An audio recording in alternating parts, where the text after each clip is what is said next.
There's a guy that makes typical like outrage content. You know, the type that's like everything's woke, everything's garbage, you know, that type. And he posted a video. Exclusive! Ubisoft Insider says AC Shadows was delayed again to May of 2025. Whoa! Whoa. McDizzle Gaming says, none of this is reality, and I know this because I'm the leaker. See attached, and he shares the email he sent to this guy. I did this to demonstrate the bad faith reporting in gaming news, especially around a game like AC Shadows. Ethics in games journalism is important. He could have asked for proof. He could have messaged me on a different platform. He could have reached out to other sources, but he didn't. He didn't verify any credentials as he indicated. The only communication is attached. Anyone can send an email to him, pretend to be anyone, and it becomes news. This has been a trend, and I have more examples. In fact, his BioWare leaker reached out to me to say that they were just messing with him. Like, and then shares the full email and everything. And it's just like totally fake, just to troll him and to get him report on something that was fake.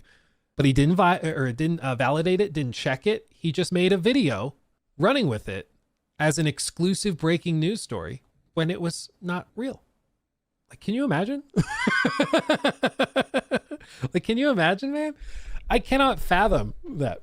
I've had people reaching out, and look, even now, the dude, even now in response to this, waiting until it's official. Dude, it's fake. Just cancel the damn game already. They didn't even read it. They saw this and just went with that and moved on with their day.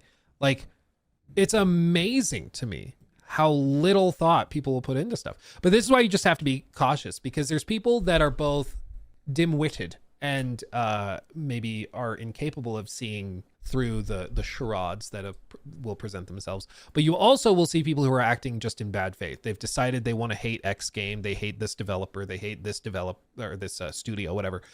And if they see anything that goes with that narrative, they'll believe it, even if it's fake. And that's why it matters whether or not you care if something is true. Like, it's one of those things you have to ask yourself at some point in life and just be like, do I actually care what's true?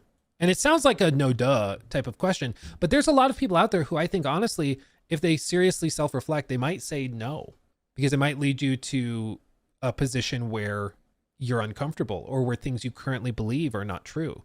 You know, like you may believe that, you know, this guy that's built his life on doing Bigfoot tours, and he goes and takes people out to look for Bigfoot in the woods.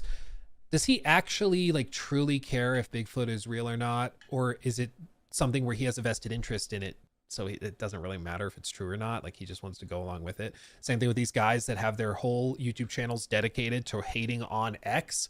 It doesn't really matter what's true or what's not, so long as it continues with X, because that's how they make their living. And so you just have to be cautious, because some people will just tell you things to further the narrative, even if it's not true, because they don't really care what's true. They just care about continuing on with what they're doing.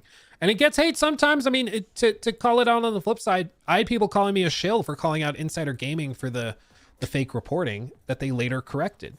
But it's because, like, I'd like to think that I care what's true. DR Jones and 99 That sounds woke, Luke. Super chat. I got to go. Dude, all of this stuff with like getting that guy caught in a lie or in a fake reporting story, it kind of makes me want to like try trolling some people and see what they run with, you know, like, because I feel like I could write a convincing email pretending to be like a leaker to one of these guys and tell them exactly what they want to hear, and they'll just run with it. Please do it and make good content. I do think it'd be funny. Wheel of Time says Smash JT owned up to the mistake, but the original video is still up. Is it owning up if you leave the lie out there? That seems weird. Unless you like, if you retitled it to be like confirmed fake in the title, and that way, you know, you can make it clear that it was debunked. That I think I'd be okay with.